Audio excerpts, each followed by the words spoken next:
আসসালামু আলাইকুম বন্ধুরা, সবাই কেমন আছেন? আপনাদেরকে আজকে দেখাবো কিভাবে অতি সহজে বাচ্চাদের সুন্দর করে ইজার প্যান্ট শেখানো হয়। আর এই ইজার প্যান্ট তৈরি করতে মাপ লাগবে মাত্র দুইটি। একটি হচ্ছে লম্বা, আমরা লিখে নিয়েছি লম্বা 11, হিপ হচ্ছে 24। তো দেখেন বন্ধুরা, এই মাপ দুইটা সবার কিন্তু সমান হবে না, এক একজনের এক এক মাপ হবে। তো আমি এই দুইটা মাপে যদি আপনাকে বুঝাইতে পারি, আপনি যে কোনো মাপে বুঝতে পারবেন। তো একটু ফলো করেন, আমি স্কিপ করবেন না। আর আমাদের চ্যানেলে যদি নতুন হয়ে থাকেন, অবশ্যই একটি লাইক দেবেন, শেয়ার করবেন। তো সবাই ফলো করেন। এই যে 24, এই 24 কে আপনি 3 ভাগ করবেন। 24 কে 3 ভাগ করলে 3 8 24, 8 পাওয়া যায়। এখন আমরা মূলত কাপড়ে চলে আসবো। এটা হচ্ছে মূলত আমাদের কাপড়। এই কাপড়টা একটু দেখেন সবাই। এখান থেকে রাখলাম, রাখার পরে প্রথমে পয়েন্ট করবে 2 ইঞ্চি। 2 ইঞ্চি আস্তে করে সুন্দর করে বাদ দিবেন। বাদ দেওয়ার পরে একটা পয়েন্ট করবেন 8 ইঞ্চি। আর যেহেতু আমাদের লম্বা আছে 11, একটা পয়েন্ট করবেন 11, 1 ইঞ্চি বেশি 12 ইঞ্চি। এই 1 ইঞ্চি বেশি কিন্তু আমরা ভেঙে দেওয়ার জন্য নিব। যাই হোক, এখানে এই যে দেখছি লিখে রাখছি 2, এখানে 8, এখানে 11, আর এখানে 12। এই লেখা দিচ্ছি, সবাই একটু ফলো করেন। এখানে কিন্তু 2 ইঞ্চি, তারপর 8, তারপরে 11, তারপরে 12। আমরা দেখেন এই হিপ যার যা হবে 3 ভাগের 1 ভাগ। আমরা কোমর লাইনটা নিয়ে নিব হিপের মাপে 3 ভাগ। আজকে আমাদের যেহেতু হিপ আছে 24, 24 কে 3 ভাগ করলে 8 হয়। আমরা সঙ্গে সঙ্গে কোমর লাইন নিব 8 ইঞ্চি। এই যে 8 ইঞ্চি নিয়ে নিয়েছি, সঙ্গে সঙ্গে আমরা 8 লিখে রাখবো। এখানে আছে 8, এই 8টা হচ্ছে হাই। এই হাই থেকে হিপ লাইন নেবেন 10 ইঞ্চি। এই কোমর থেকে হিপ লাইন আরো 2 ইঞ্চি বেশি হবে। তো এখানে যদি আমাদের উপরে কোমর যদি 8 হয়, তাহলে এটা অবশ্যই 10 হবে, 2 ইঞ্চি বেশি। এই যে সোজা করে নিচে 8 লিখবেন দাগটা মিলানোর জন্য। এখানে কত আছে দেখেন, এখানে আছে 11। 11 থেকে আমাদের ঘের লাইনটা নিতে হবে। আর ঘের লাইনটার মাপ হচ্ছে এই হিপের মাপে 3 ভাগ অথবা কোমর লাইনের সমান। এই যে আমাদের কোমর লাইনটা 8 আছে, আমরা কোমর লাইনটা 8 নিয়ে নিলাম। এবার এই যে 12 থেকে নিতে হবে প্লেট লাইন। আর এই প্লেট লাইনটা হবে ঘের লাইন থেকে 1 ইঞ্চি বেশি। আমরা উপরে ঘের লাইন পেয়েছি 8 ইঞ্চি, নিচে নিব 1 ইঞ্চি বেশি 9 ইঞ্চি। 8 এর জায়গায় 8 ইঞ্চি লিখলাম, 9 এর জায়গায় 9 ইঞ্চি লিখলাম। এখন আমরা মিলাই দিব, মিলাই দেওয়ার পালা। আর যদি আমরা মিলাই দেই, আমাদের পোশাকটা কিন্তু শেষ। সবাই একটু ফলো করেন। এই 8 ইঞ্চি, এই 8 ইঞ্চি আপনি কিন্তু মিলাই দিবেন একবার উপরের এই প্রথমের কাপড় থেকে মিলাই দিবেন সোজা করে। এখানে আছে কত দেখেন 10, তার নিচে কত 8। এই উপরের 10 আর নিচের 8, এটাও আস্তে করে সুন্দর করে মিলাই দিতে হবে। তারপর এখানে আছে 8 ইঞ্চি, তারপর নিচে 9 ইঞ্চি। এই 9 ইঞ্চি 8 ইঞ্চি মিলাই দিবেন। এবার দেখেন বন্ধুরা, এখানে একটা রাউন্ড দিতে হবে, একটা শেপ দিতে হবে। এই শেপটা রাউন্ডটা চাঁদের মতন গোল করে আস্তে করে 10-এর কোণায় খুব সুন্দর করে একটি শেপ দিতে হবে এখানে। ব্যাস, আমাদের চিত্র ডায়াগ্রাম কিন্তু শেষ। এখন আপনাদেরকে বুঝাই দিব এই 2 হলো কি করে, 8 হলো কি করে। এটা হচ্ছে মূলত কাটিং। এই কাটিংটা যদি আপনি সহজে বুঝতে পারেন, আপনার এই পোশাক তৈরি করা আর কাটা মাত্র 2 থেকে 3 মিনিটের ব্যাপার। সবাই একটু ফলো করেন। এই শুরু থেকে 2 ইঞ্চি, এটার নাম কোমর লাইন। আর এই শুরু থেকে 2 ইঞ্চি হলো রাবার ভার। এই রাবার ভারটা সবার জন্য 2 ইঞ্চি দিবেন। রাবার ভার সবার জন্য 2, রাবার করতে সবার জন্য 2 ইঞ্চি লাগবে। 2 থেকে 8 ইঞ্চি কোমর লাইন। এই কোমর লাইনটা বের করবেন হিপের মাপে 3 ভাগের 1 ভাগ। আমি আগেও বলেছি, কোমর লাইনটা নেবেন হিপের মাপ যার যা হবে 3 ভাগের 1 ভাগ। 30 হলে 3 ভাগের 1 ভাগ 10 নেবেন, 27 হলে 3 ভাগের 1 ভাগ 9 নেবেন। এরকম করে কোমর লাইন যা নেবেন, হাইটাও কিন্তু তাই নেবেন। এখানে 8 হলে এখানে 8, এখানে 7 হলে এখানে 7। এটা 3 ভাগের 1 ভাগ করে যা পাবেন, এটাও তাই নেবেন। আর হিপ লাইন কোমর লাইন থেকে 2 ইঞ্চি বেশি। হিপ হচ্ছে আপনার একটা ইংলিশ শব্দ, বাংলা শুনতে একটু খারাপ লাগে, এইজন্য আমরা ইংলিশ শব্দটা ব্যবহার করি। তো এমন খারাপ কোনো কথা না বলা যাবে না, আপনাদের সাথে শেয়ার করা যাবে না। এই হিপ হচ্ছে ইংলিশ শব্দ, বাংলায় পাছা বলা হয়। তো এটা একটু শুনতে খারাপ লাগে, অনেকে মাইন্ড করা হয়তে। তো তার জন্য আমরা কিন্তু হিপ লাইন বলে থাকি। তো এই হিপ লাইনটা কোমর লাইন থেকে 2 ইঞ্চি বেশি নেবেন, কারণ কোমর চিপা আর হিপ কিন্তু আরো একটু মাংস বৃদ্ধি জায়গা, এই জন্য কোমর থেকে 2 ইঞ্চি বেশি নেবেন সবসময়। এবার হচ্ছে লম্বার মাপ থেকে 1 ইঞ্চি বেশি। লম্বা যদি 11 হয়, আপনি 1 ইঞ্চি বেশি নেবেন 12 নিচে বটে দেওয়ার জন্য। আর প্লেট ঘের লাইনটা হবে কোমর লাইনের সমান। এখানে যদি 8 নেন, এখানেও 8 নেবেন, এখানেও 8 নেবেন, তিন জায়গায় সমান, একই কাপড় হবে সেম। আর প্লেট লাইন ঘের লাইন থেকে 1 ইঞ্চি বেশি। উপরে 8 হলে নিচে 9, উপরে 9 হলে নিচে 10। ঠিক আছে? তো যাই হোক, আমি নামগুলো লিখে রাখতেছি। এই রাবার ঘর, কোমর লাইন, হাই, হিপ লাইন, লম্বা, ঘের লাইন, প্লেট লাইন, আমি কিন্তু এই নামগুলো লিখে দিয়েছি। তো আপনাদের বুঝে সুবিধার জন্য, কারণ এই নামগুলো লেখা থাকলে আপনার সহজে ভুলবেন না, নামগুলো মনে থাকলে আর সূত্র আপনি সহজে বের করতে পারবেন। এই যে কাপড় পোশাকটা কয় ভাঁজে কাটবেন, সবাই ফলো করেন। এটা কাটবেন 2 ভাঁজে, 4 পাটে, 2 ভাঁজে 4 পাটে 2 পিস। এটা কাটলে 2 ভাঁজে 4 পাটে 2 পিস বের হবে। এখন আপনাদেরকে কাপড় কেটে মাত্র 1 থেকে 1.5 মিনিট সময় লাগবে, কাপড় কেটে আপনাদেরকে দেখানো হবে। হ্যাঁ বন্ধুরা, দেখেন এবার আমরা কাপড়টা ভাঁজ করব। প্রথমে ভাঁজ দিবেন চওড়ার ভাঁজ, পরে ভাঁজ দিবেন লম্বার ভাঁজ। একটা চওড়া, একটা লম্বা, এই দুটো ভাঁজ করার পরে আমরা কিন্তু এই ছবিটা সেম এখানে উঠাই নিব। আপনি যে মাপে করেন, এই 3 ভাগের 1 ভাগ করে যেভাবে বলছে ওইভাবে উঠাই নেবেন। তো যাই হোক, এখন আমি আপনাদেরকে এই ছবিটা আট করে দেখাচ্ছি। এই কাপড়ের বন্ধ পাশ নিজের দিকে রাখবেন। রাখার পরে সবাই একটু ফলো করবেন। এই যে রাবার ভাঁজ 2 ইঞ্চি, 2 ইঞ্চি অবশ্যই বাদ দিতে হবে, তারপরে 8 ইঞ্চি, তারপরে লম্বা 11, 1 ইঞ্চি বেশি 12। এবার হবে কোমল লাইন হিপের 3 ভাগের 1 ভাগ, যার হিপ হবে 3 ভাগের 1 ভাগ। আবারই বলি আমি, হিপের 3 ভাগের 1 ভাগ নেবেন কোমল লাইন। সেলাইয়ের কাপড় কিন্তু এই 3 ভাগের 1 ভাগের ভিতরেই আছে।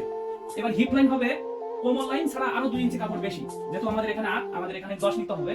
এই যে এবার আছে ঘের লাইনটা বলেছিলাম কোমল লাইনের সমান, তো এখানেও 8 নিতে হবে আজকের মাপে।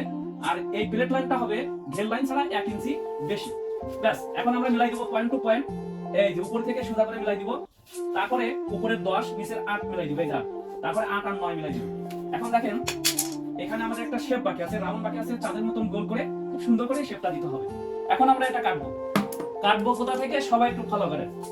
12 থেকে 9 কাটবেন, 9 থেকে 8 কাটবেন, 8 থেকে 10 কাটবেন, 10 থেকে উপরে চলে আসবেন আর একটু ছাড়াই দিবেন। মনের ভুলেও এ পাশ কাটা যাবে না। ভালো করে কাটছি, কাপড়টা যাতে এলোমেলো ছোট বড় না থাকে সমান করে নেবেন। নেওয়ার পরে এইদিকে কাটা শুরু হলো।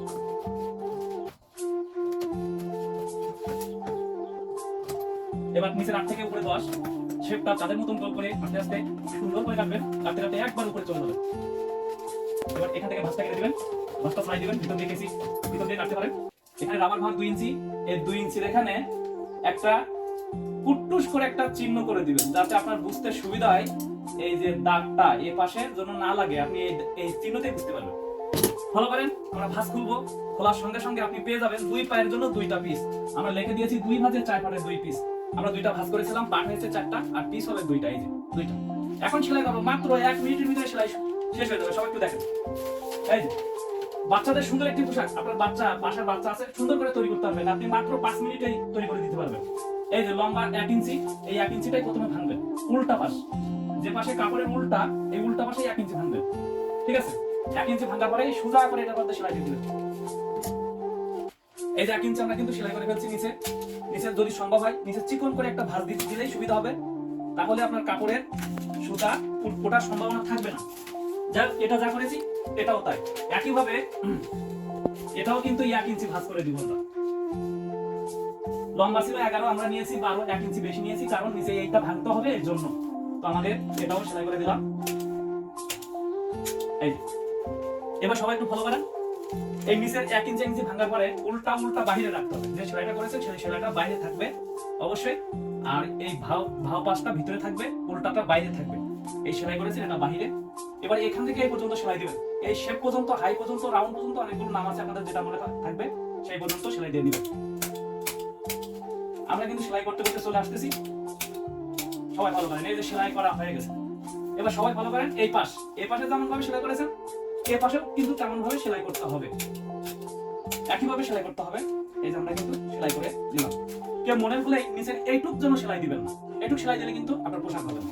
এবার সবাই দেখেন, এই সেলাই আর এই সেলাই দেওয়া শেষ, সবাই এবার ফলো করে। এই যে এখন আমরা এই মিডলটা ধরবো, কাপড়ের উপরে 2 পাশে ধরবো, ধরে 2 দিকে টান দিবেন, আস্তে করে টান দিবেন, কারণ জাপানি কাপড় তো ছেড়ে যেতে পারে। তো আস্তে করে টান দিবেন, দেখেন জাদু খেলার মতন আপনার বাচ্চার সেই সুন্দর একটি প্যান্ট হয়ে গেছে। তো কিভাবে ছিল আরেকটা ভাবে দেখি, এই সেলাই আর এই মিডলতে ধরে আমরা 2টা মাঝে ধরে 2 দিকে আস্তে করে টান দিব। এই দেখেন আমাদের প্যান্ট তৈরি হয়ে গেছে। এখন আমাদের যেটা করতে হবে, এই পাউ দিয়ে সেলাই শুরু করতে হবে আর এই ঠ্যাং দিয়ে বেরিয়ে যেতে হবে।